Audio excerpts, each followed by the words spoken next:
Graph में बचाओ।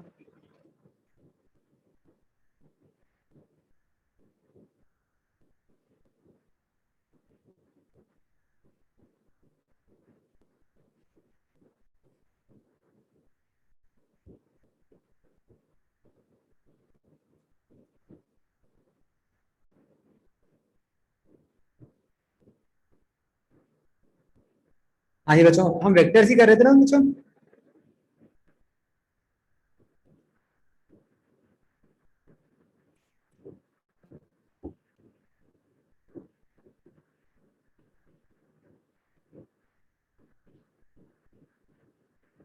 ठीक है, और कोई होमवर्क भी दिया हुआ था मैंने?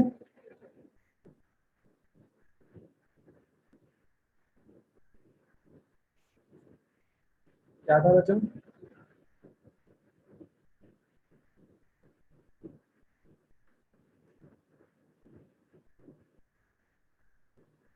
अच्छा,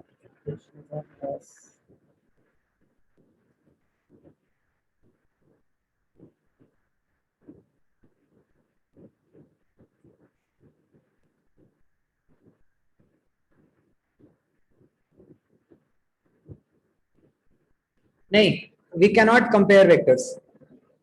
मतलब सोच के ऐसा लगता है कि अगर डायरेक्शन सेम है तो हम बात कर सकते हैं। मतलब हम इनफॉर्मली या अनऑफिशियली कह लो कि हम बात कर लेते हैं, बट एज पर थ्योरी हम यही कहते हैं कि हाँ जी, कि हम कंपेयर नहीं कर सकते। ठीक है।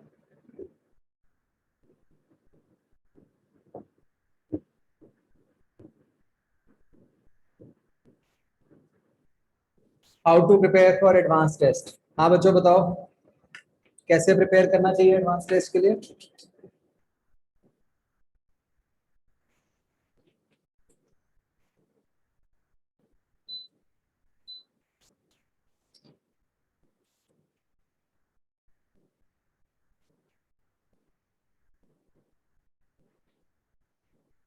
चलो अच्छा, मैं एक बार ना आपसे थोड़ा सा डिस्कस ही करता हूँ।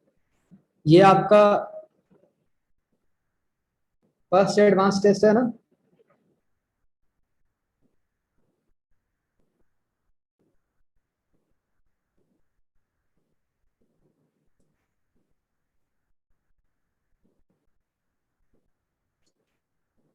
तो बच्चों बहुत ध्यान से समझना, ठीक है।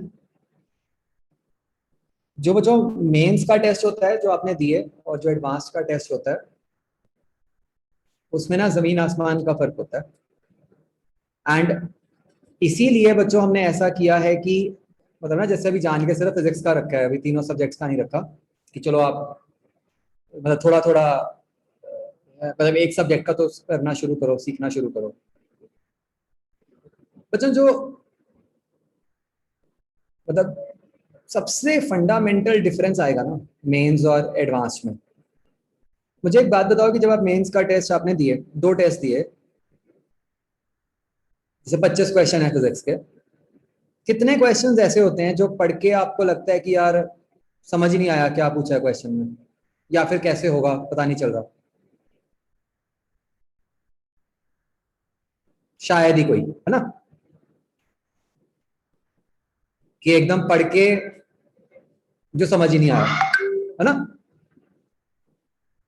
तो उसमें जनरली जो आपकी टाइप जो गलती होगी, मतलब मेंस में जो आपके मार्क्स कटते हैं, हम ये कह सकते हैं those are like more of silly mistake type of things, है ना,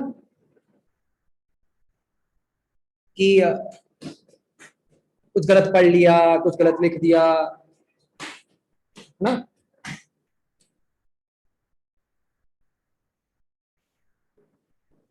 सही कह रहा हूं मैं?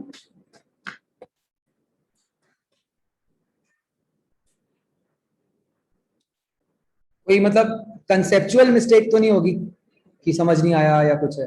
एडवांस टेस्ट में अगर बच्चों मैं आपको बताऊं, मैं पर्टिकुलर इस मंडे टेस्ट की बात नहीं कर रहा हूं, मैं ब्रॉड बात कर रहा हूं। जो एडवांस टेस्ट की बच्चों जनरली जो स्ट्रक्चर होता है, उसमें आप ये मान लो, दीज आर ब्रॉड नंबर्स, कोई रूल नहीं है, but this is just out of analysis and experience जो मैं आपको बता पा रहा हूँ कि हाँ ऐसा होता है। आप ये मान सकते हो बच्चों कि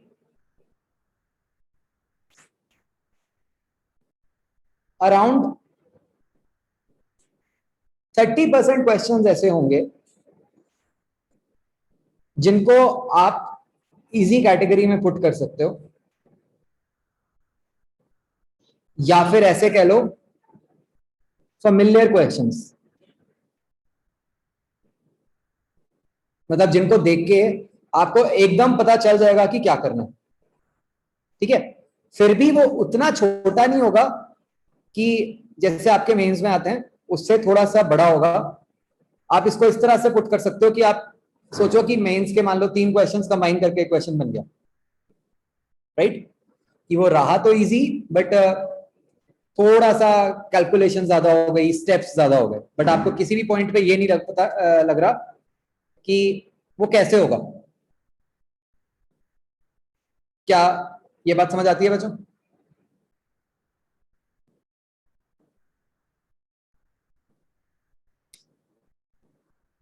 ब्रॉडली बच्चों 40% पेपर होगा मीडियम,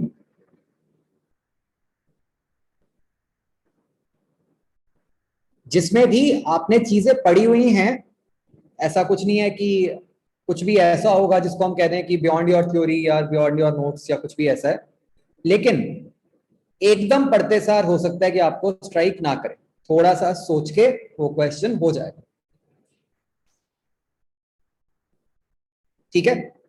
उनका आप डेफिनेटली कह सकते हो कि उनका लेवल जितने आपके मेंस वाले मतलब क्वेश्चंस हैं उन सबसे तो हायर ही होता है, उससे आप कंपेयर ही नहीं कर सकते, ठीक है।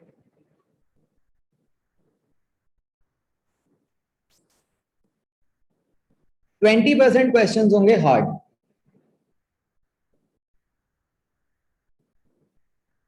अच्छा, एक ये जो मैं ये बता रहा हूं कि ये जैसे जो ये कैटेगरी है मीडियम और हार्ड वाली, इसमें पक्का जो क्वेश्चन होगा वो ऐसा होगा जो आपने कभी देखा नहीं होगा।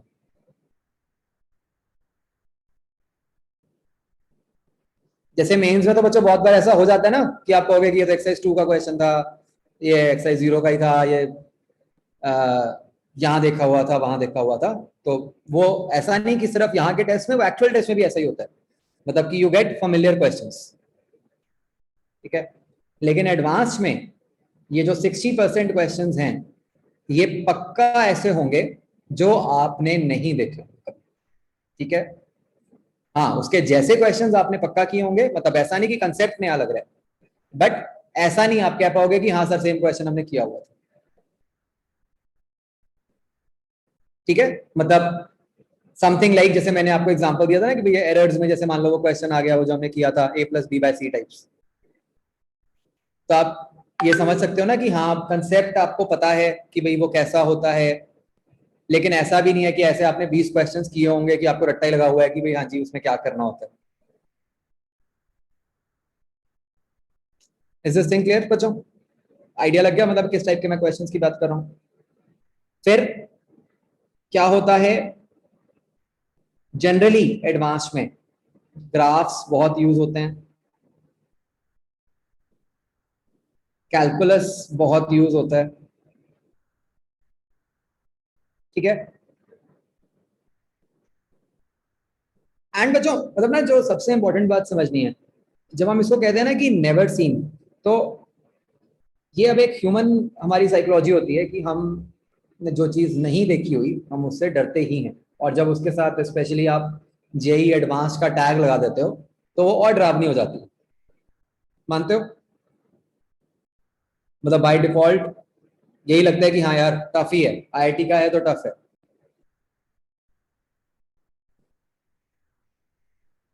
आईआईटी वाले ना इस बात का पूरा फायदा उठाते हैं और वो जान के आपको डराते हैं, ठीक है। मतलब उन्होंने अगर बिल्कुल सीधी चीज भी लिखनी है ना, अगर उन्होंने ये भी लिखना है कि y इज कांस्टेंट, वो ऐसे नहीं लिख के देंगे। वो कहेंगे there is a function y whose derivative is equal to 0, right. कि एक बार तो आपको सोच कर लगेगा कि यार पता नहीं क्या पूछे, होगा वो हमेशा सिंपल, बट वो पोर्ट्रे ऐसे किया जाएगा कि as if it is something very complex. Point समझ रहे हो मेरा? कि मतलब वो यही देखना चाहते हैं कि आप डर जाते हो कि नहीं डरते। ठीक है, तो ग्राफ्स कैलकुलस तो यूज होगा ही होगा बच्चों। नाउ कैलकुलेशन इज समथिंग जो कि आप कह लो कि ना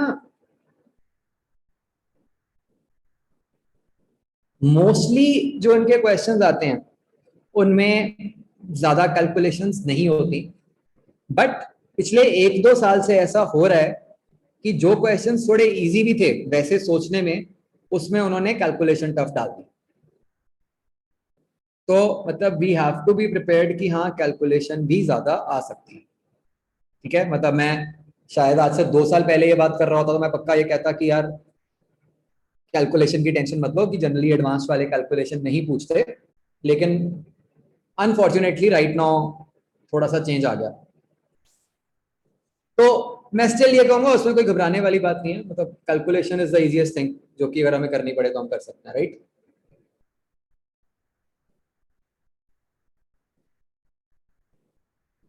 बच्चों 10% जो क्वेश्चंस हैं आप मान के चलो, जिनको हम कहेंगे बाउंसर्स, इनका क्या मतलब होगा?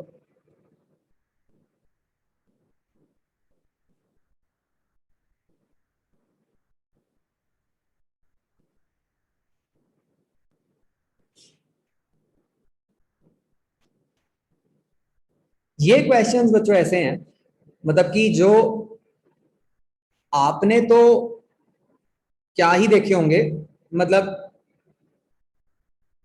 जो आपके टीचर हैं, मान लो मैं अपनी ही बात करूं, मतलब मुझे शायद 12 साल हो गए पढ़ाते हुए। ठीक है, तो ऐसे क्वेश्चंस जो फर्स्ट टाइम में मेरे को भी देख के मान लो बिल्कुल एकदम समझ नहीं आएगा कि हाँ यार इसमें क्या करना है। ठीक है, मेरे को भी सोचना पड़ेगा। ठीक है, इसको दूसरी फॉर्म में पुट कर दो कि जो बच्चा एग्जाम दे रहा है, ठीक है, जो एक प्रॉपर प्रेशर एनवायरनमेंट में एग्जाम दे रहा है, ये बच्चों मैंने ना 10% इज लाइक मैक्सिमम लिमिट लिखी है, कई बार इससे कम भी हो जाते हैं, जैसे मैंने आपको बोला कि ये बहुत ब्रॉड कैटेगरी है, ये कोई रूल नहीं है। ठीक है, तो अब बच्चों इन क्वेश्चंस की ना, मतलब एक बात समझो, मतलब इंपॉर्टेंस क्या है, होता क्या है कि ये जो 10% क्वेश्चंस हैं ये ऐसे होंगे जो, अगेन एक बच्चों खासियत है आईआईटी की, वो कभी आउट ऑफ सिलेबस नहीं पूछते आपसे। ठीक है, जो उन्होंने सिलेबस दिया हुआ है it's a well defined syllabus, never ever ऐसा हुआ है कि वो सिलेबस के बाहर आपसे कुछ पूछ लिया। ठीक है, कहने को तो बाउंसर उसको भी कह सकते हैं, बट वैसा नहीं होता, पढ़ा हुआ होता है। ठीक है, बट हाँ उसके जैसा कोई क्वेश्चन आपने 100% कभी पहले नहीं देखा होगा। ठीक है, अब बच्चों प्रॉब्लम क्या आती है जब हम सोच, अच्छा पहले तो ये बताओ उन 10% क्वेश्चन का करना क्या होता है?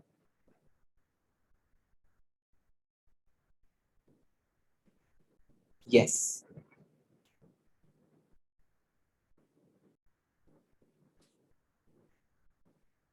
Leave them. ठीक है, नॉट इवन लास्ट में ट्राई, ये वो क्वेश्चन है जिस पे आपने सीधा सोच के बोल दिया कि हाँ भाई ये तो छोड़ना ही है, इसका बस मतलब इसमें तो the best you can do is कि मतलब आप कह लो कि कितनी जल्दी छोड़ दिया आपने, जैसे बाउंसर में होता है ना, अगर तो एंड तक भी आप ट्राई करते रहे कि यार चल शायद शॉट मार ही देंगे उस पर, तो पक्का एज लगने का चांस होता है ना, कैच होने का। तो जितनी जल्दी आपने डिटेक्ट कर लिया कि बाउंसर है और आपने छोड़ दिया और आपने उस क्वेश्चन का टाइम बचा लिया, उतना आपने अच्छा कर लिया। समझ रहे हो पॉइंट बच्चों?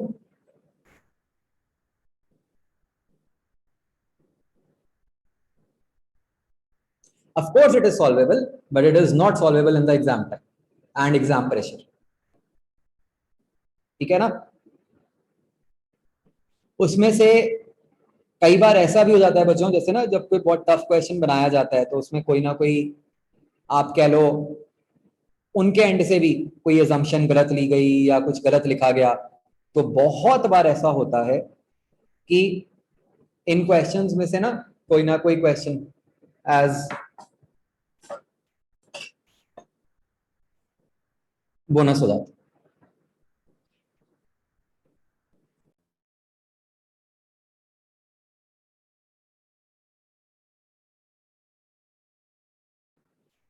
बच्चों मैं ना आपको 3-4 इंटरेस्टिंग मतलब इंस्टांसेस बताता हूँ इन बाउंसर से रिलेटेड। मतलब फिर आपको समझ आएगा कि मैं किस तरफ जा रहा हूँ। मैंने खुद आईआईटी का जो एग्जाम दिया था, आई गेव इट इन 2003। ठीक है।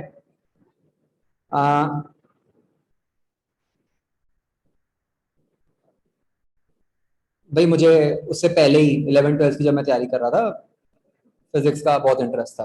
ठीक है कि भाई हाँ जी, कि फिजिक्स की तो भी 4 बुक्स भी कर लेनी है, एरोडॉफ भी कर लेनी है, क्रोटॉफ भी कर लेनी है, और जो भी है। और मतलब टू द एक्सटेंट कि मैंने बाकी सब्जेक्ट्स बिल्कुल इग्नोर कर रखे थे। आप इस चीज से आइडिया लगा लो कि मतलब मैं चंडीगढ़ में एक्चुअली तब कोचिंग लेता था, कि जो मतलब मेरी केमिस्ट्री टीचर थी, अगर कोई उनसे पूछ लेता कि इसकी आईआईटी हो सकती है, तो वो 100% कहते कि सवाल ही नहीं है कि इसकी आईआईटी हो सकती है। मेरी केमिस्ट्री इतनी बुरी थी। ठीक है। तो ये बच्चों इस बात से आप भी कहीं ना कहीं रिलेट करोगे कि चाहे चाहते हुए चाहे ना चाहते हुए, हम कहीं ना किसी सब्जेक्ट को अच्छा और किसी को बुरा मानना शुरू कर देते हैं। ठीक है। हो सकता है किसी को फिजिक्स इंटरेस्टिंग लगती हो सकता है किसी को केमिस्ट्री लगती हो सकता है किसी को मैथ्स लगती हो। ठीक है। जब हमें कोई सब्जेक्ट अच्छा लगता है,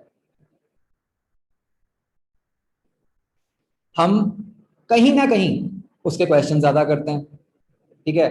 कहीं ना कहीं ऐसा भी हुआ होता है कि उस सब्जेक्ट के टीचर ने हमें कहा होता है कि हाँ यार तुम तो बहुत अच्छे हो। कहीं ना कहीं हमने क्लास में ऐसी फीलिंग भी ली होती है कि यार भाई बड़ा टफ क्वेश्चन था, हमने कर दिया और किसी का नहीं हुआ, तो वो खुशी भी हुई होती है। कहीं ना कहीं कभी सर ने भी कहा होगा कि वाह तुम्हारा डाउट नहीं है और तो सबका डाउट है। हो जाता है ऐसा कुछ ना कुछ। ठीक है ना? तो उससे हम कहीं ना कहीं मतलब मैं कहूंगा कि हम ईगो में आ जाते हैं कि यार ये तो मेरा बेस्ट सब्जेक्ट है या ये तो मेरा फेवरेट सब्जेक्ट है, इसमें तो मेरे सबसे ज्यादा मार्क्स आएंगे ही आएंगे। ठीक है। तो मैं तो बच्चों, आप ये मान लो कि मैं तो, जैसे मैंने 2003 में एग्जाम दिया, तो ये जो जेई का एग्जाम होता था उस टाइम पे समवेयर अराउंड में होता था। मैं जनवरी 2003 तक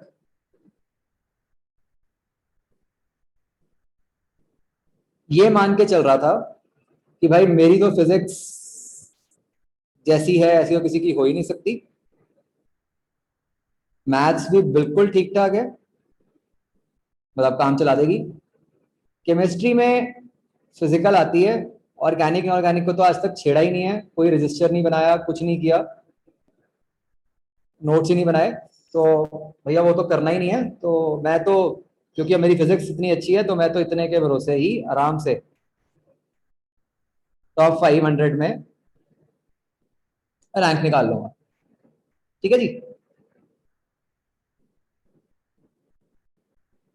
पता नहीं कैसे, मतलब कोई होगा मेरा वेल विशर जिसने मेरे स्टाइल में मुझे बोला कि यार अगर तू 500 में तो रैंक एक्सपेक्ट कर ही रहा है अपनी, जैसे भी जो तेरा लॉजिक है, एंड ऑब्वियसली बच्चों ये जो मैंने बनाया होगा उसका एक रीजन ये रहा होगा कि हाँ भाई एक्चुअली क्या था कि जैसे चंडीगढ़ में बच्चों मैं जब कोचिंग ले रहा था तो वो इंडिविजुअल कोचिंग चलती थी हर सब्जेक्ट की अलग अलग। तो उसका एक नुकसान हो जाता है ना कि तो फिर टेस्ट भी अलग अलग होंगे। तो भाई जब टेस्ट अलग होते हैं तो भाई हाँ हमेशा ये दिख गया कि भाई फिजिक्स के टेस्ट में तो जी बहुत अच्छे मार्क्स आ रहे हैं, हमेशा टॉप 5 में आ रहे हैं। और मतलब वो टॉप 5, मैं आपको ये भी समझा देता हूँ कि ऐसा क्यों था कि अगर मैं टॉप 5 में भी आ रहा था तो भी मैं ये सोच रहा था कि मैं टॉप 500 में आ जाऊंगा, कि मैं जैसे चंडीगढ़ में मतलब जिस ग्रुप में पढ़ रहा था उस ग्रुप में से मतलब फाइनली एक की रैंक 9 आई थी, एक की रैंक 40 आई थी। तो मतलब ऐसे बहुत सारे अच्छे बच्चे थे, बहुत ही अच्छे बच्चे, तो उनमें मतलब अगर टॉप 5 में भी आ रहे थे तो बहुत अच्छा स्कोर था। मैथ्स में भी चलो करते कराते टॉप 10 में हो जाता था। केमिस्ट्री में क्या होता होगा बताओ?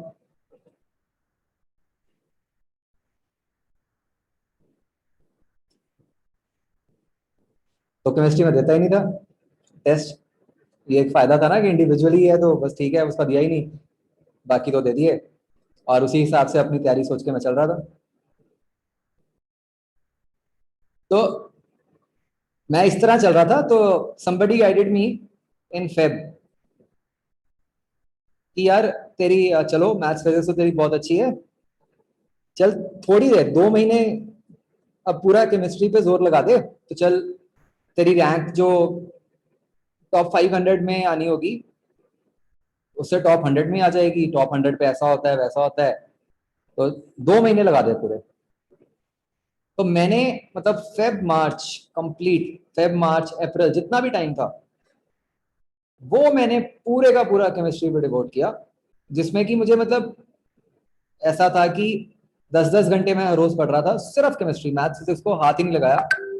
और उसमें यह था कि फिर मतलब मेरे पास तो कुछ था ही नहीं, तो मतलब स्क्रैच से ऑर्गेनिक के नोट्स बना के उसके क्वेश्चंस करने शुरू किए, same for inorganic and so on.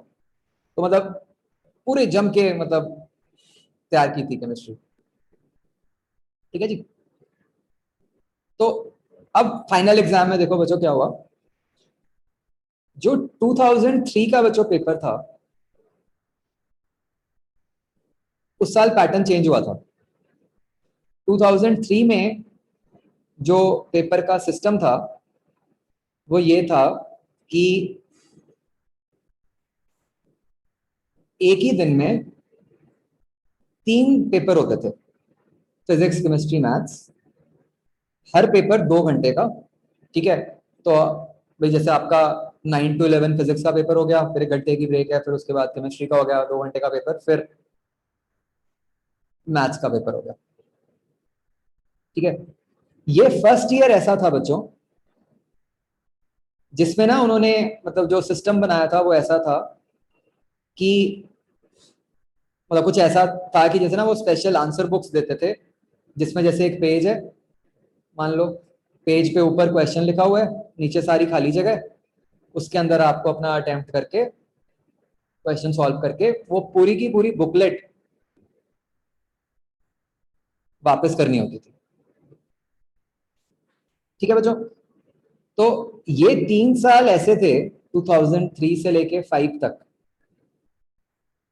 जिस जब ये सिस्टम चला था, तो उसमें ऐसा हुआ था कि क्योंकि वो बुकलेट वापस से लेते थे तो आपके पास क्वेश्चन पेपर नहीं आता था। तो बेसिकली ये 3 साल के बच्चों क्वेश्चन पेपर्स ना कभी आईआईटी ने आउट ही नहीं किए आज तक। तो वो अभी भी जब आप प्रीवियस ईयर में देखते हो वो क्वेश्चंस, वो सारे के सारे मेमोरी बेस्ड हैं। तो उनमें बहुत जगह गलतियां हैं। राइट। तो अब बच्चों ऐसा हुआ कि जैसे आईआईटी के पेपर में सेट्स होते हैं लाइक एनी अदर पेपर, तो वो सेट्स में ऑब्वियसली जो सीक्वेंस है, किसी को टफ क्वेश्चंस पहले आ गए, किसी को टफ क्वेश्चंस बाद में आए, या जो भी कह लो उस तरह से ऑब्वियसली वेरी करेगा। तो समहाउ ऐसा था कि जो मेरे वाला सेट था उसमें बिल्कुल जो स्टार्टिंग वाले क्वेश्चंस आए वो लाइन वाइज 3-4 क्वेश्चंस ऐसे आ गए जो मतलब आप इस बाउंसर कैटेगरी में पुट कर सकते हो कि मतलब आप ये कह लो कि वो अब, तब तो वो ऑफिशियली तो आउट ही नहीं करते थे कि कौन सा क्वेश्चन बोनस है या क्या है, मतलब वो उस टाइप के क्वेश्चन से जो मतलब अभी तक जिनका सॉल्यूशन प्रॉपर नहीं मिलेगा आपको किसी भी प्रीवियस ईयर में, सबने कुछ ना कुछ assumptions लेके ही वो सॉल्व किए होंगे, ठीक है। तो अब क्योंकि भाई खुद को तो ईगो फंसी हुई थी कि भाई हाँ जी मैं तो फिजिक्स में बहुत अच्छा हूँ, तो कि मेरा तो हर क्वेश्चन होएगा, ये कैसे हो सकता है कि मेरा क्वेश्चन नहीं होगा। तो मैंने ये शुरू वाले क्वेश्चंस पे ही इतना टाइम वेस्ट कर दिया कि उस साल बच्चों फिजिक्स में 20 क्वेश्चंस आए थे। मतलब पैटर्न यही था कि 20 क्वेश्चंस पर सब्जेक्ट। तो मैंने शुरू वाले क्वेश्चंस पे इतना टाइम वेस्ट कर दिया कि मैं क्वेश्चन नंबर 12 तक ही पहुंचा था अपने पेपर में, उसके आगे वाले तो मैंने क्वेश्चन ही नहीं देखे कभी कि क्या था। तो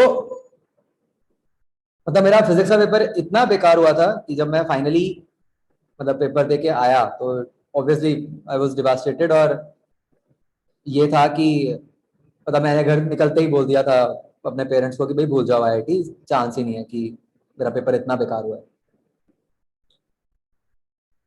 तो चलो जैसे जैसे घर गए, थोड़ा मुझे मतलब उन्होंने सेट किया और फिर मैंने बाकी टेस्ट सब्जेक्ट्स के दिए पेपर।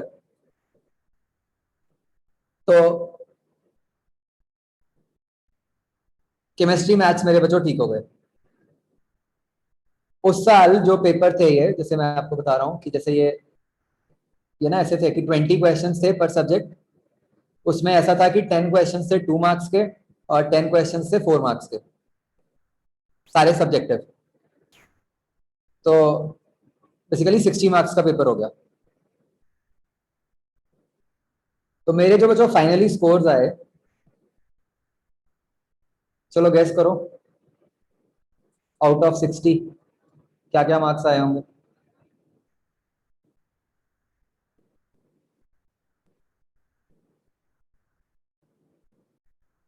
फिजिक्स में बताओ बच्चों। दर्शवीर, इतना भी बुरा नहीं था यार मैं। So I got 20 in physics,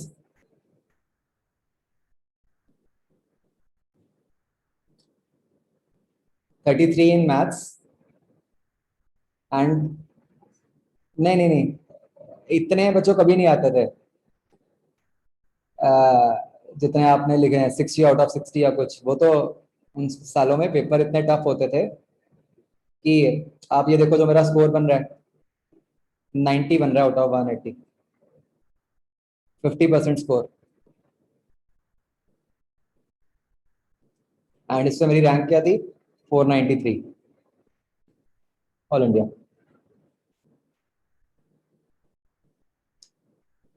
तो मेरा टारगेट तो अचीव हुआ जो मैंने पहले सोचा था अपने लिए।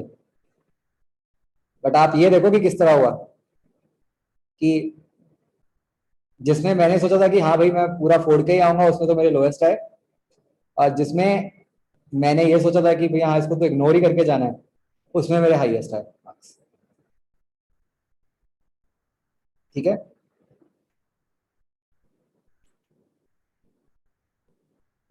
बच्चों मेरा आपको बताने का पर्पस अपनी सक्सेस स्टोरी बताने का नहीं है, मुझे आपको अपनी फेलियर स्टोरी बतानी है कि what you should learn from this. बताओ क्या, व्हाट आर द लर्निंग्स।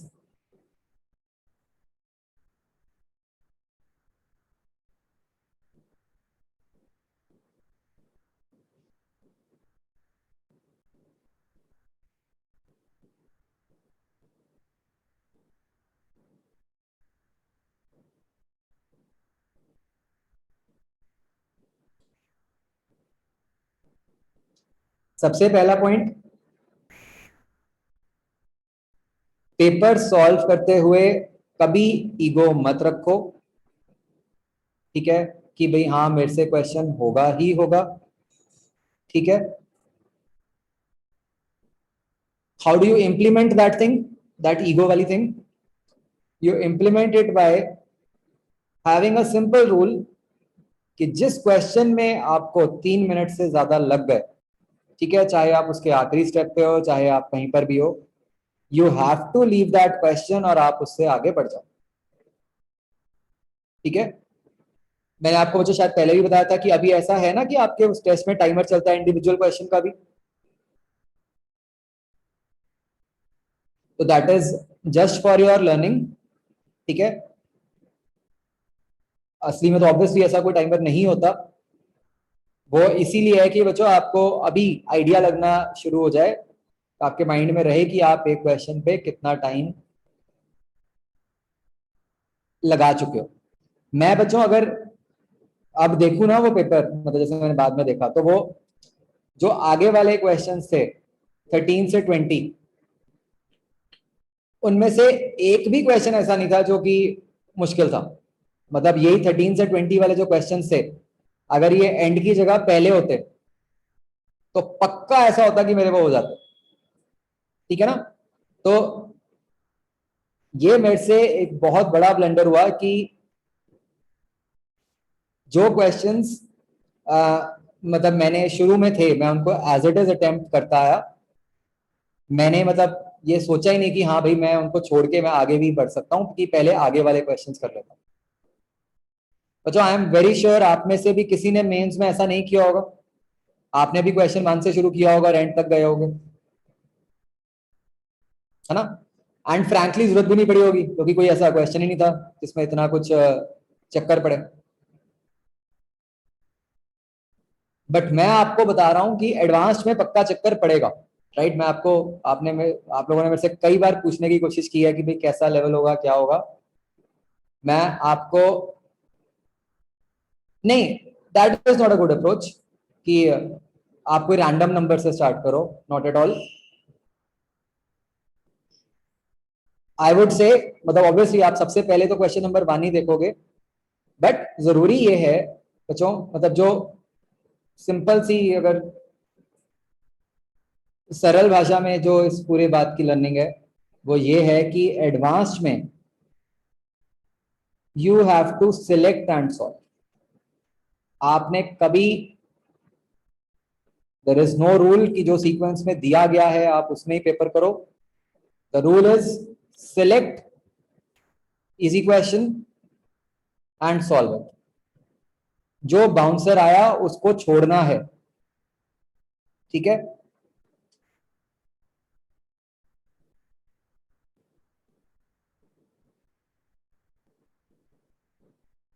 तो that is something which you have to learn. मतलब जैसे आप, वही मेरा पॉइंट है।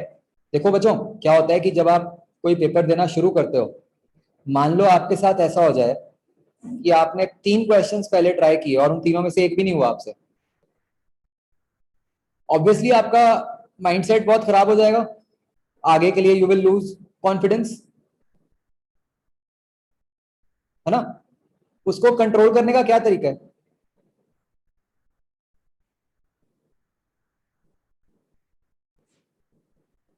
नहीं, दिस इज, क्या पता पीछे टफ हो, ये तो किसी को नहीं पता ना कि आगे टफ है या पीछे टफ है।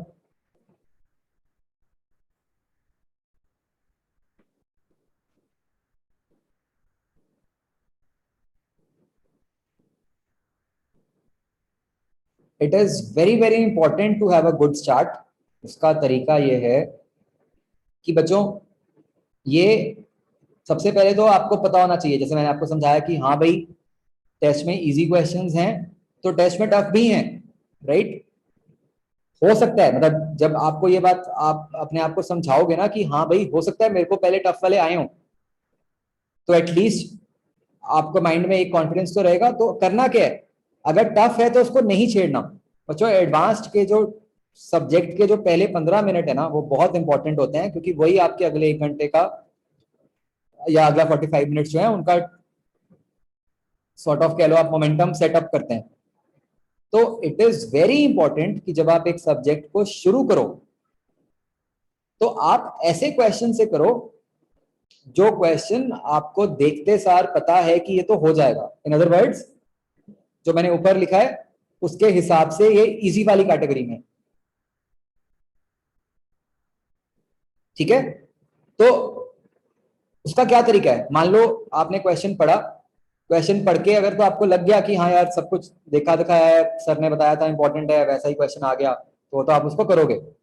लेकिन अगर पढ़ के आपको ऐसा लगता है कि यार ये तो कुछ टफ सा है, कि भाई कॉम्प्लेक्स से इंटीग्रेशन लग रही है, या पता नहीं यार ग्राफ सा बनेगा कि नहीं बनेगा, जो पढ़ के एकदम स्ट्राइक नहीं किया कि कैसे करना है, लीव इट।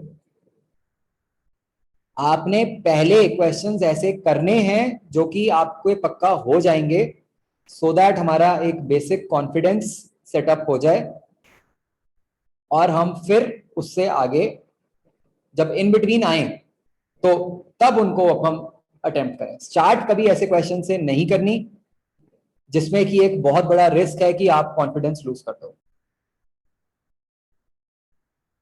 ठीक है बच्चों, ये बात समझ आ रही है? ये क्वेश्चन का आंसर नहीं मिलेगा आपको कि कितने मार्क्स का होगा या कितने क्वेश्चन होंगे, बिकॉज ये आईआईटी भी कभी नहीं बताती। ठीक है ना? तो this will always be a surprise for you बच्चों। Number of questions, marks, total marks, pattern of paper, negative marking है नहीं है, ये सारा कुछ हर पेपर में चेंज होगा। तो इसके लिए it is very very important कि आप एडवांस में इंस्ट्रक्शंस को ध्यान से पढ़ो।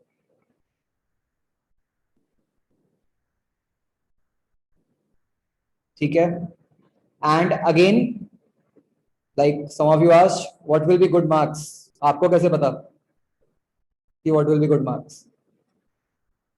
क्या आपको टेस्ट का लेवल पता है?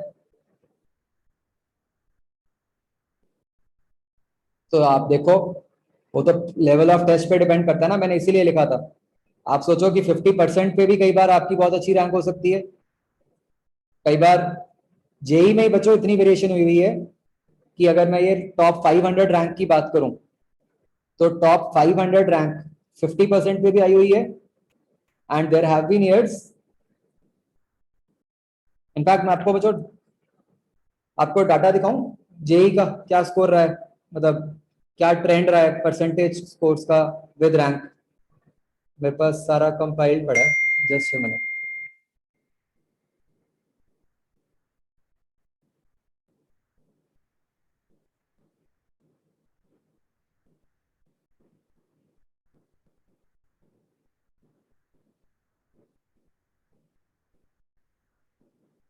हम्म, मैं 70% ही कहने लगा था, और मुझे सही याद है।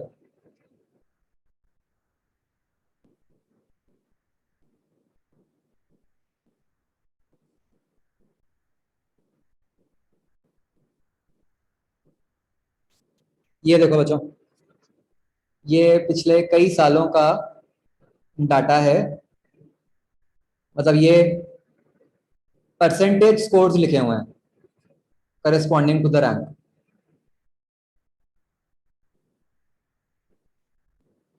इससे आपको बच्चों बहुत अच्छे इंसाइट्स मिलेंगे। सबसे पहले तो आप ये देख सकते हो कि जैसे मैं आपको कह रहा था ईयर 2017 की 500 रैंक पे 71% स्कोर गया हुआ है, एंड नियरली इतना ही 2012 में भी गया हुआ है।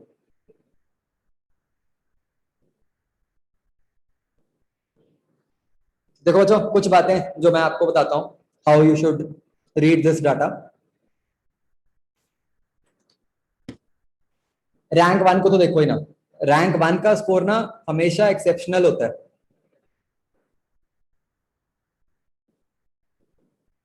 मतलब what I am trying to say is कि आप उससे आइडिया लगाओ कि देखो रैंक वन से रैंक 10 में ही कितना ज्यादा डिप आ गया परसेंटेज स्कोर्स में।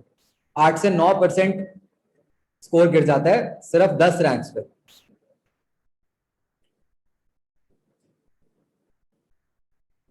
तो वो उसका रीजन यही है कि मतलब रैंक वन जो होता है जनरली वो तो एक्सेप्शनल ही होता है, तो मतलब वो तो बहुत ही अच्छा स्कोर ले लेता है जनरली। तो उसको देख के कभी मतलब कोई गलत वो मत बनाओ। देर आर एक्सेप्शनल पीपल, अगर आप मतलब पूरे इंडिया लेवल पे बच्चों बात करो तो देर आर पीपल जिनके की मतलब जो लोग 6th क्लास से आईआईटी के हैं या जो मतलब those who are very very brainy.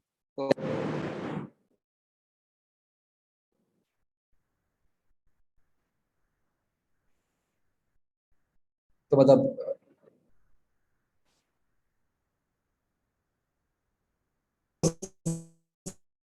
मतलब आपको कोई नहीं मिलेगा, ठीक है, मतलब कुछ इंसाइट नहीं मिलेगी फ्रैंकली। तो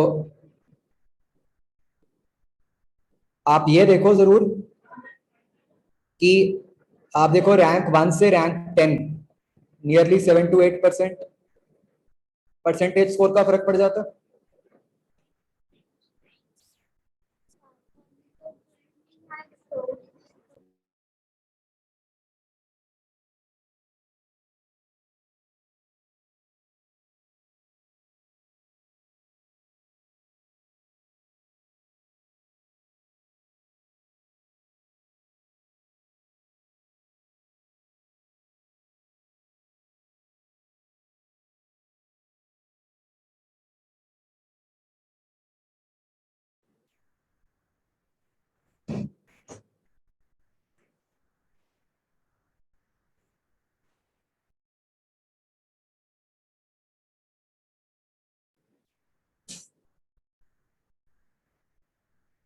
हाँ जी। और आप उसके बाद भी देखो कि 10 से 100 पे भी जब आप पहुंचे तो एक ठीक ठाक परसेंटेज स्कोर में डिप आ जाता है। उसके आगे आप देखो कि परसेंटेज स्कोर्स में जो चेंज है वो कम है, लेकिन जो रैंक्स में डिप है वो बहुत ज्यादा आना शुरू हो जाता है, ठीक है ना।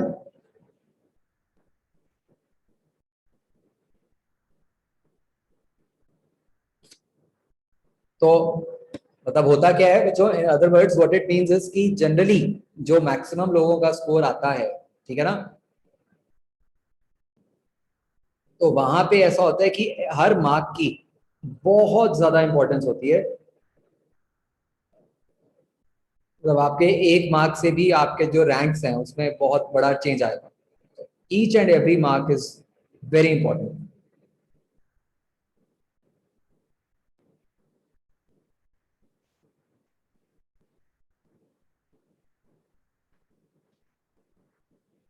ठीक है।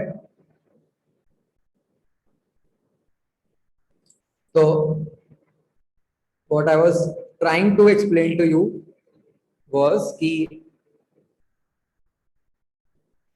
किसी टेस्ट में क्या स्कोर अच्छा होता है is very much dependent on the level of the test.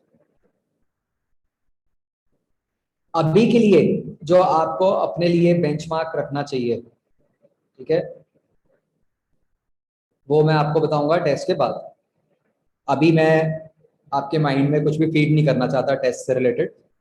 Test के बाद मैं आपको जरूर बताऊंगा कि हाँ भाई, अगर इतना स्कोर था तो आप ऐसे कह लो कि yes you are in the race, आप ठीक चल रहे हो।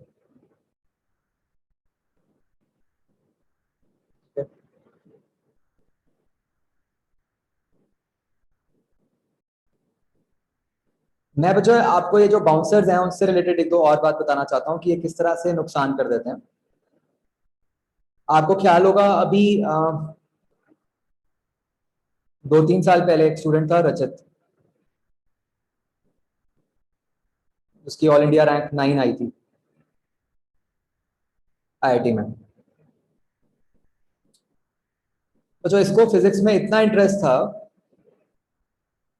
कि इसने, मतलब आप कह लो कि आ, मतलब वो 8 से था हमारे पास, तो मुझे पता है कि 10th तक तो उसने complete 11th 12th of physics कर ली थी। मतलब 10th के अंदर उसने बच्चों फिजिक्स का ओलंपियाड दिया था, जो आपका फर्स्ट स्टेज होता है एनएसईपी, और उसमें वो मतलब क्लियर नहीं कर पाया था, बस 5 से 10 मार्क्स से पीछे रह गया। तो इतना लेवल तो उसका फिजिक्स का क्लास 10th में हो गया था।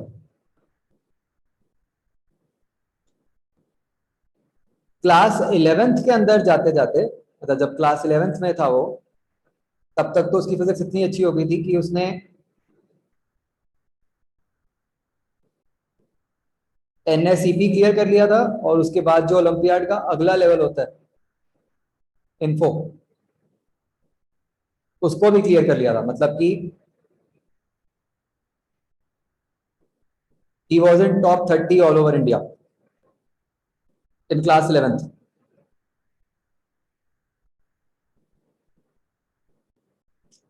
ठीक है,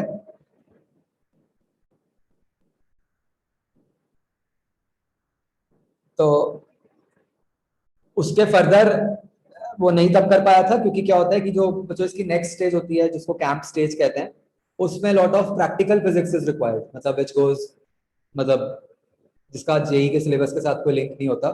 तो फिर उसके आगे तो वही लोग बढ़ पाते हैं जिनका मतलब हार्डकोर फिजिक्स में इंटरेस्ट होता है, रिसर्च एक्सेट्रा में।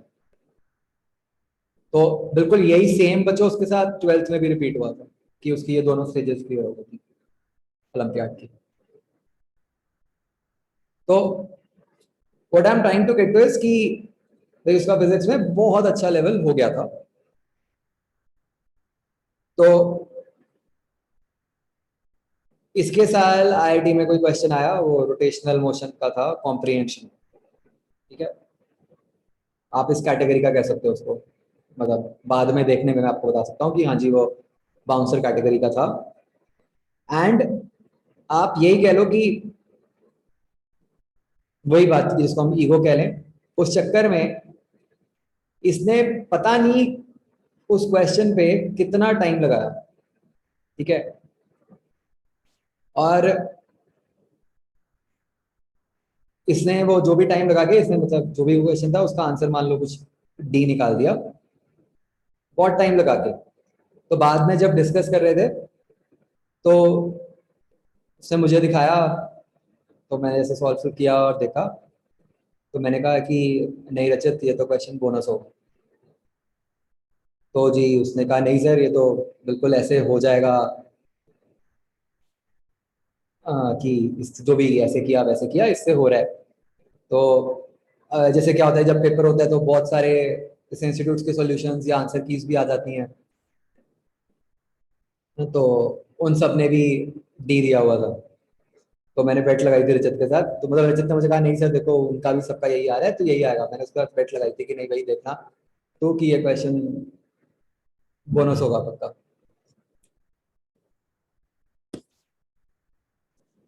तो वो बच्चों फाइनली हुआ भी है कि वो क्वेश्चन बोनस हो गया। तो इन अदर वर्ड्स कि जितना उसने, चलो आप कहोगे कि तो भी क्या नुकसान हो गया, उसकी रैंक 9 तो आई गई थी, बट पॉइंट इज कि जो कोई उसकी कह लो ना कि फिजिक्स की एक्स्ट्रा नॉलेज थी या एक्सेप्शनल नॉलेज थी, उसका उसको कोई फायदा नहीं हुआ। ठीक है, उसका रादर नुकसान ही हो जाता है कई बार, जैसे मैं आपको कह रहा था, क्योंकि वो that thing converts to ego. तो अगर आप सोचो कि कोई क्वेश्चन बोनस हो जाए तो कितना बुरा है ना, कि हो सकता है आपने उस क्वेश्चन पे 10 मिनट लगाए हो सकता है किसी ने उसको देखते सार छोड़ दिया हो, और वो फाइनली फिर मतलब दोनों को मार्क्स तो सेम मिल गए ना।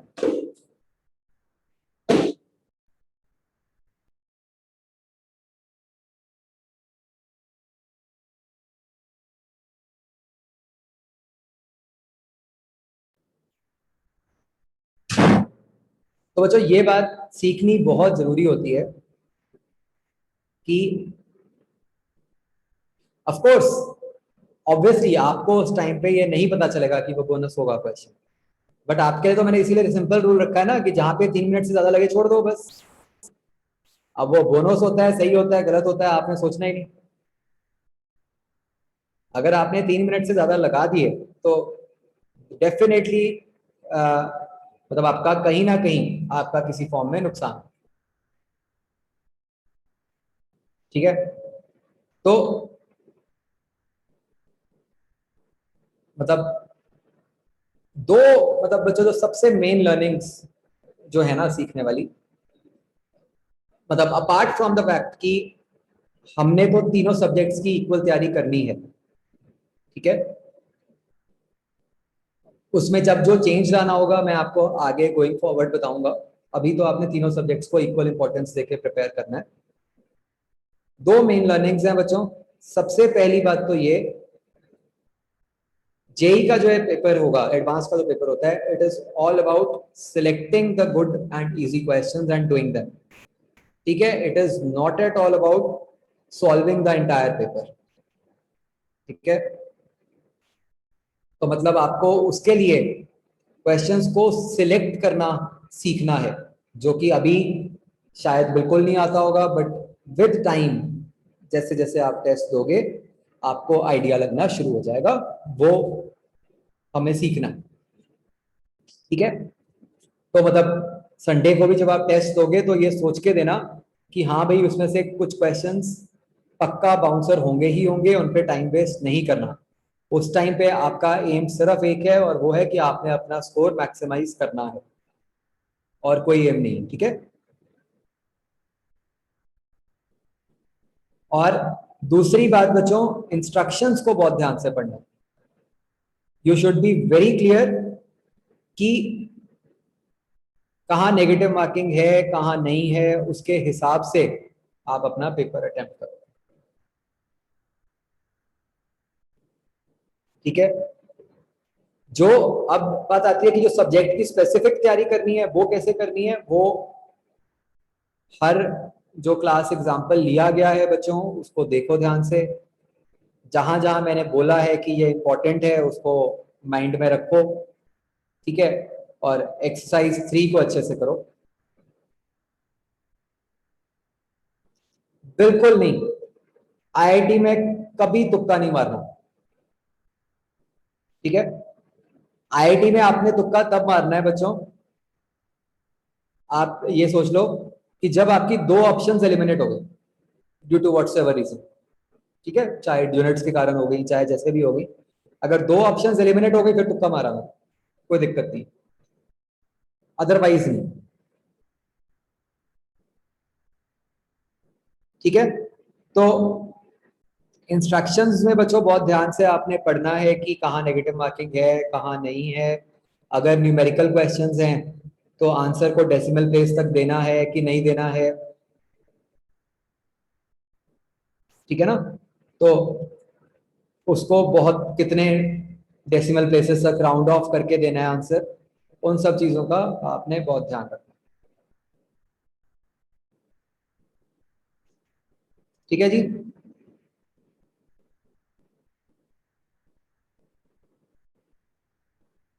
बाकी don't worry at all, this is your just first test.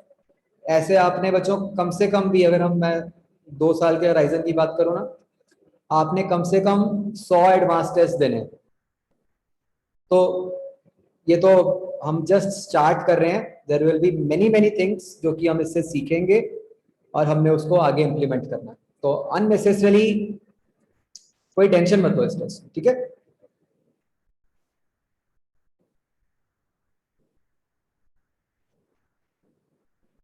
चलो आगे बढ़ते हैं बच्चों फिर वेक्टर्स पे।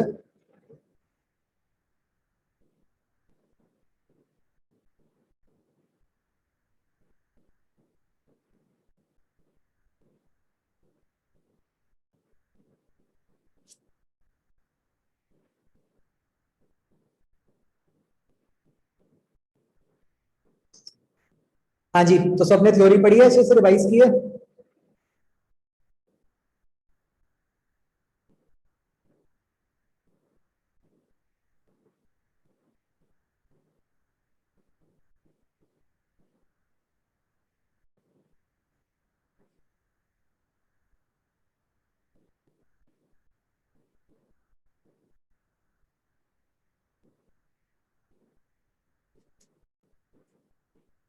सौम्य शेखर, एक ये अनम्यूट करके बताओ जो मैं क्वेश्चन पूछ रहा हूँ उसका answer,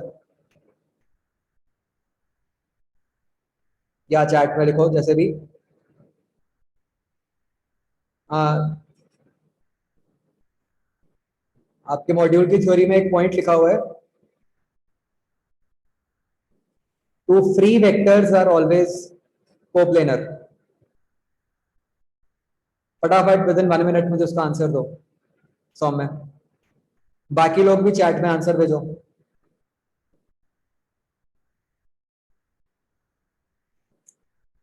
to free vectors are always coplanar, इसका क्या मतलब है? फटाफट आंसर करो सारे।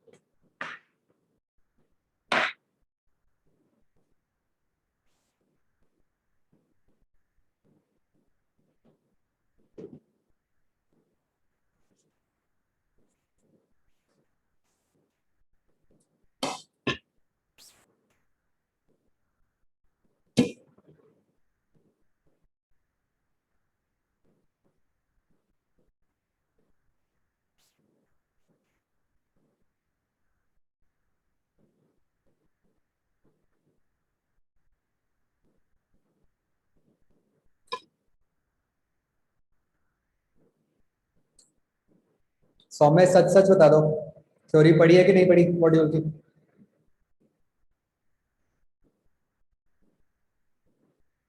तो फिर बताओ इसका क्या मतलब है।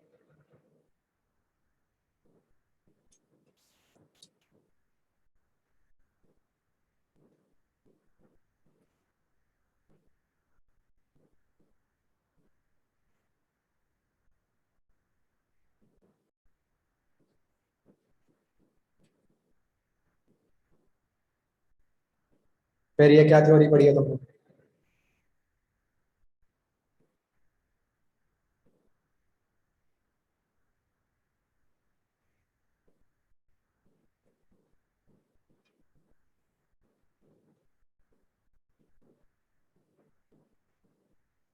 पढ़ी है कि नहीं पढ़ी, सच बताओ।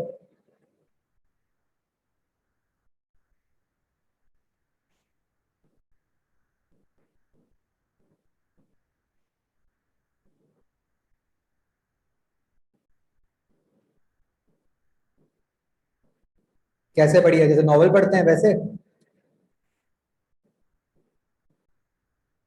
कोई कहानी लिखी हुई है, चलो पढ़ लिया।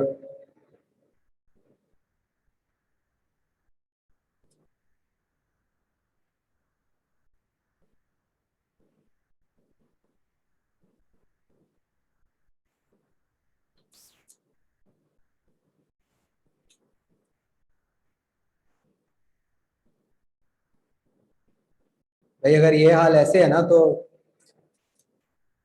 लेट मी बी ब्लंट, ऐसे ही फालतू आईआईटी के ख्वाब देने का कोई पॉइंट नहीं है।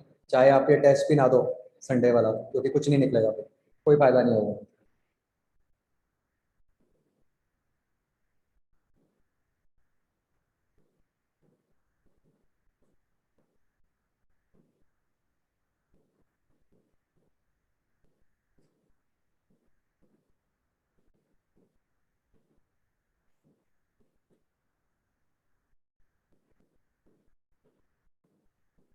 तो देखो बच्चों, मैंने उसी के लिए ये लिखवाया था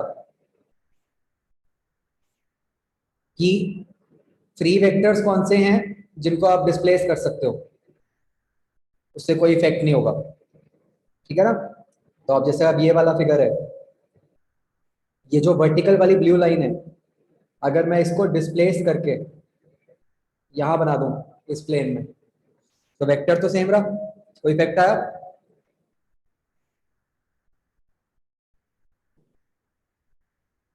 बट अब ये कोप्लेनर हो गए, है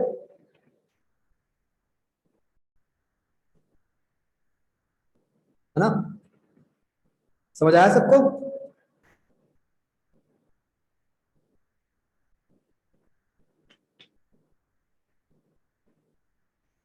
यहीं पे अगर ये फिक्स वेक्टर होता फिर हम डिस्प्लेस ना कर पाते ऑब्वियसली, तो फिर वो कोप्लेनर ना रहता।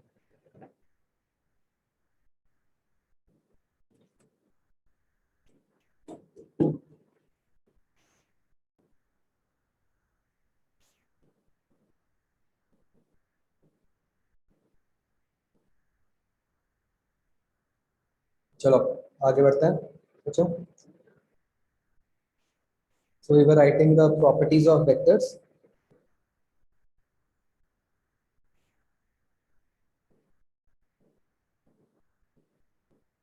Eighth property is बच्चों angle between two vectors. मतलब हम दो वेक्टर्स के बीच में एंगल किस तरीके से डिफाइन करते हैं।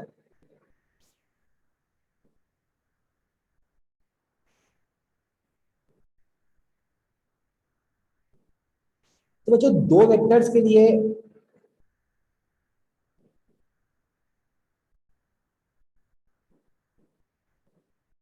एंगल तब डिफाइन होता है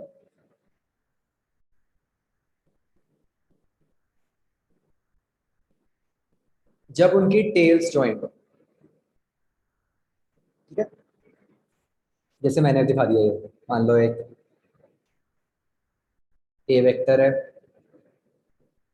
एक बी वेक्टर है।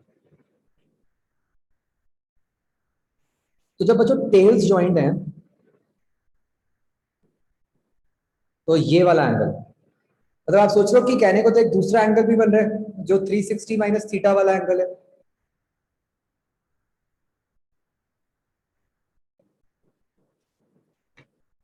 हम लेते हैं स्मॉलर एंगल। ठीक है, the rule is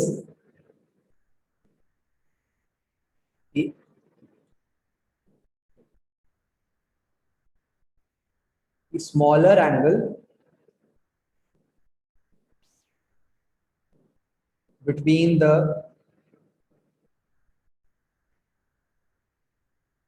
tails of two vectors.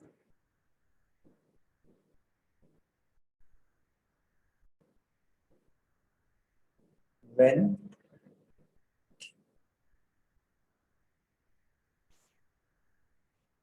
the tails touch each other.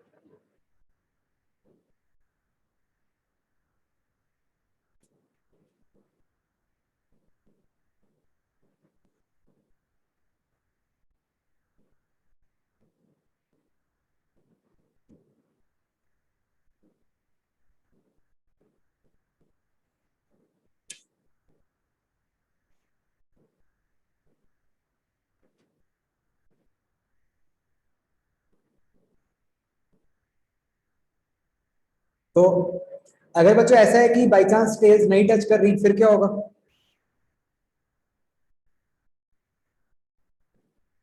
तो हम डिस्प्लेस कर लेंगे, हम ये जो सेवंथ वाली प्रॉपर्टी है उसको यूज कर लेंगे। ठीक है, मतलब अज्यूमिंग कि वो फ्री वेक्टर्स हैं।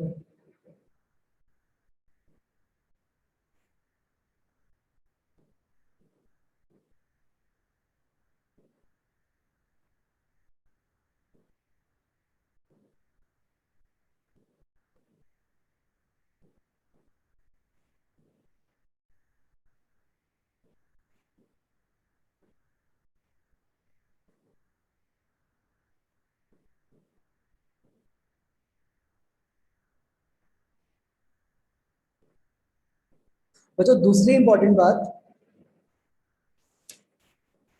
मुझे ध्यान से सोच के बताओ बच्चों कि अगर मैं ए और बी वेक्टर्स के मैग्नीट्यूड्स को चेंज करूंगा तो क्या उससे इनके बीच वाले एंगल पे कोई इफेक्ट आएगा?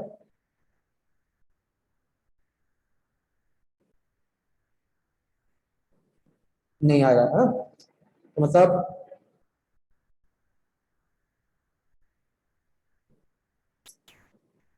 हम ये लिख सकते हैं कि जो एंगल है it is independent of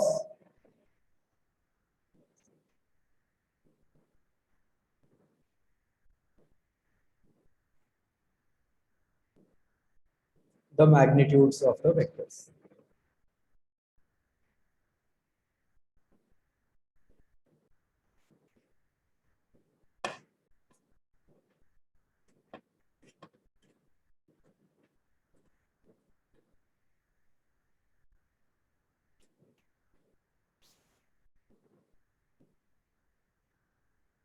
Right?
वो जो इस केस में मुझे बताओ कि क्या एंगल होगा।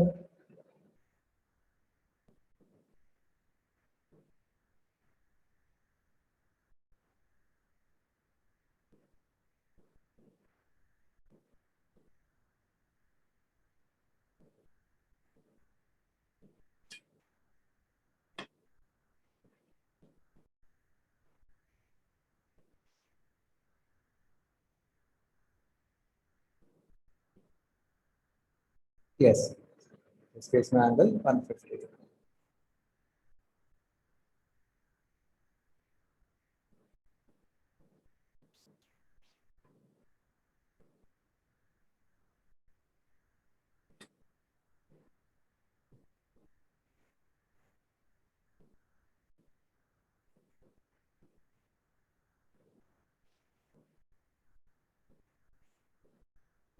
ओके, नेक्स्ट प्रॉपर्टी आती है बच्चों, मल्टीप्लीकेशन ऑफ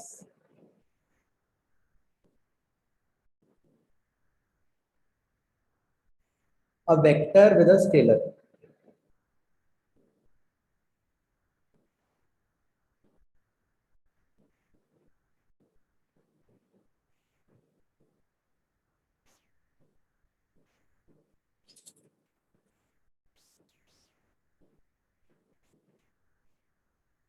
तो बच्चों, एक वेक्टर के अंदर मैग्नीट्यूड डायरेक्शन दोनों होते हैं, है ना। एक स्केलर के अंदर सिर्फ मैग्नीट्यूड होता है। तो अगर हम सोचें, अगर हम इन दोनों को मल्टीप्लाई करेंगे तो किस पे इफेक्ट आना चाहिए, मैग्नीट्यूड पे या मतलब डायरेक्शन पे, या दोनों पे? सिर्फ मैग्नीट्यूड पे आना चाहिए, है ना। स्केलर डायरेक्शन कैसे चेंज कर सकते हैं?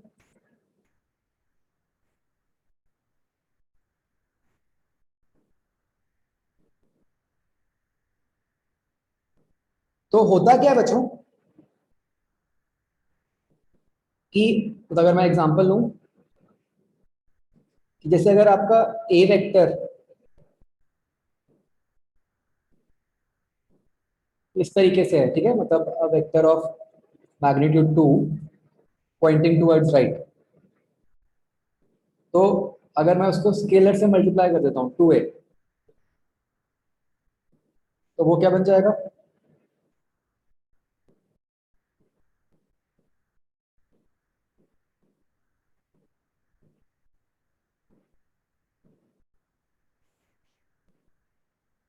Vector of magnitude 4 and pointing in the same direction.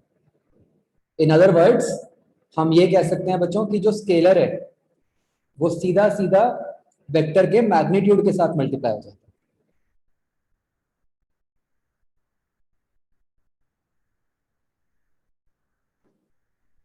क्या ये बात समझ आती है बच्चों?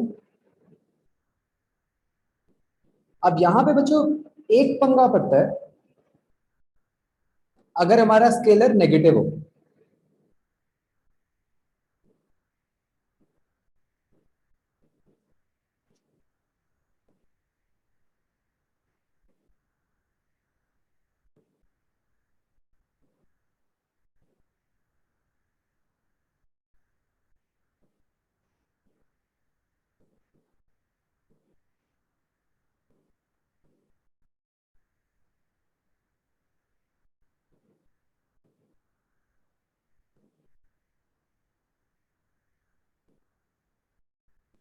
तो अब इसको बच्चों तीन पार्ट्स में सोचो, मतलब दो पार्ट्स में। आप सोचो कि पहले तो हमने ए वेक्टर को हाफ से मल्टीप्लाई कर दिया,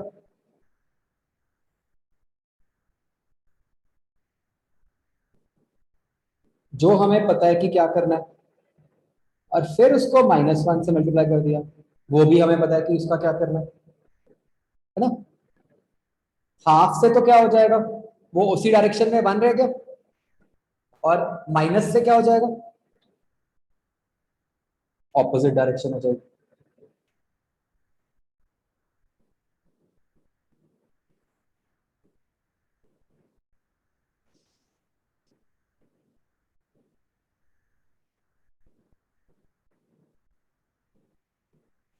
आ गया समझ।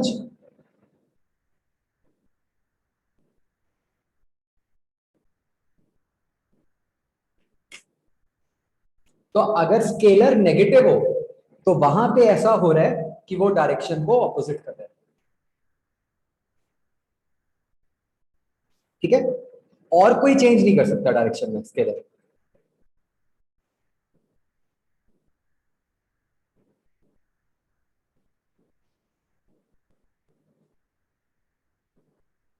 राइट। तो इसको अब हम कैसे लिख सकते हैं, तो हम इसके दो केसेस बना के लिख देते हैं कि the vector is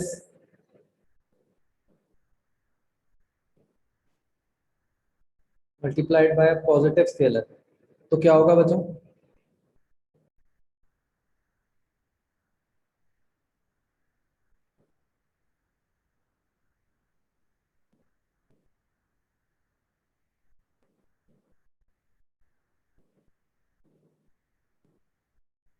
ऐसा है ना, if a vector a vector is multiplied by a positive scalar k, we get a new vector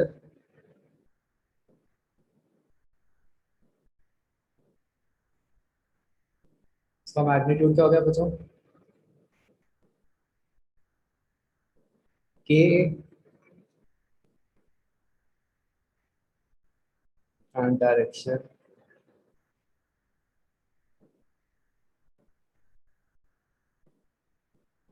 same as a vector।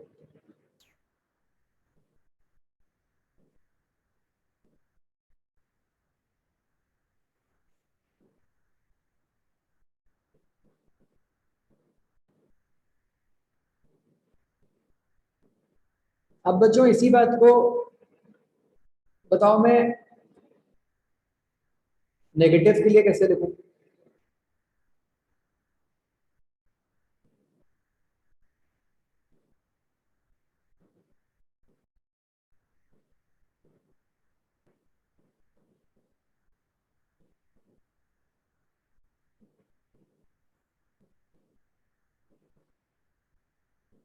अब उसका मैग्नीट्यूड क्या बोलूं,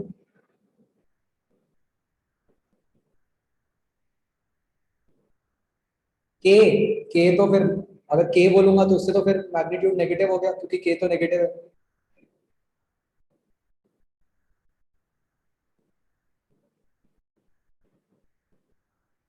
मॉड ऑफ के, समझ रहे हो बात, मॉड के कहना पड़ेगा ना बच्चों, क्योंकि के इटसेल्फ नेगेटिव है,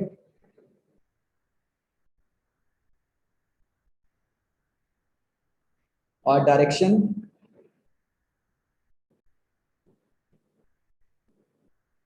ऑपोजिट है,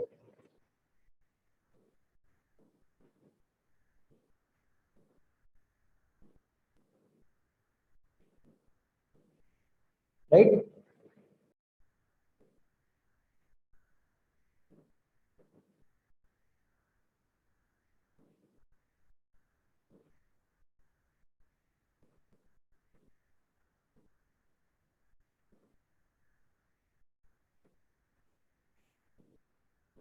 चलो हाँ, ठीक है बच्चों, दैट्स इट। अगला टॉपिक अपना एडिशन ऑफ वेक्टर्स है, वो अभी तो फायदा नहीं स्टार्ट करते। तो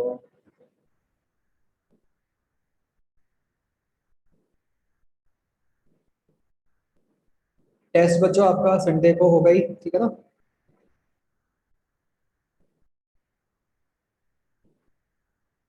yes, exercise 3 plus notes are always sufficient for advanced,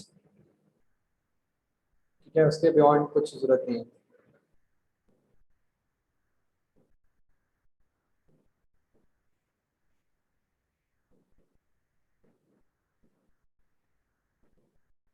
K0 है तो नल वेक्टर बन जाएगा, तो वहां तो डायरेक्शन का वैसे ही कोई चक्कर नहीं होता।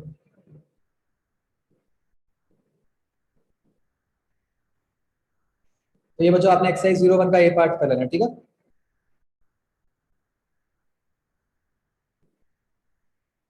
अच्छा बच्चों, एक चीज, नेक्स्ट वीक ना शेड्यूल में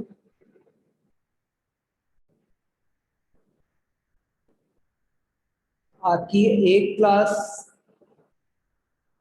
डली हुई है, मतलब या तो वेडनेसडे वाली क्लास या थर्सडे वाली क्लास, मतलब दोनों में से एक दिन डली हुई है क्लास, मुझे पता नहीं किस दिन। इस दिन आपका ना एक क्लास टेस्ट होगा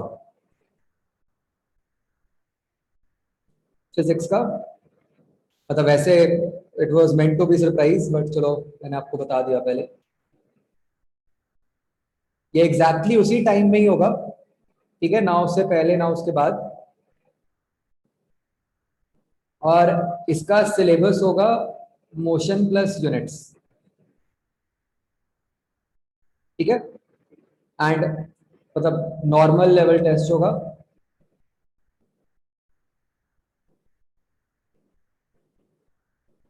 और नहीं नहीं, क्लास प्लस पे जैसे आपके बाकी सारे टेस्ट होते हैं वैसे ही होगा। अरे यूनिट्स मतलब पूरा चैप्टर, वो टॉपिक नहीं, ठीक है। और एक अपनी क्लास ना सैटरडे को होगी, वो अभी शेड्यूल में नहीं लिखा आएगा, वो हम ट्यूसडे को प्लान कर लेंगे कि कब होएगी, ठीक है।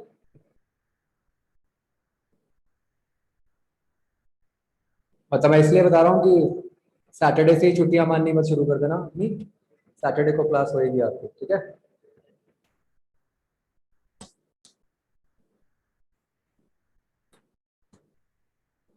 हाँ, ऐसे कह लो कि क्लास के टाइमिंग्स पे आपका टेस्ट होगा, बाकी तो मैं आपको नेक्स्ट वीक में बता दूंगा, बट चलो अभी के लिए मैं आपको थोड़ा सा हिंट दे दिया, ठीक है जी। चलो, ओके बच्चों, बाय।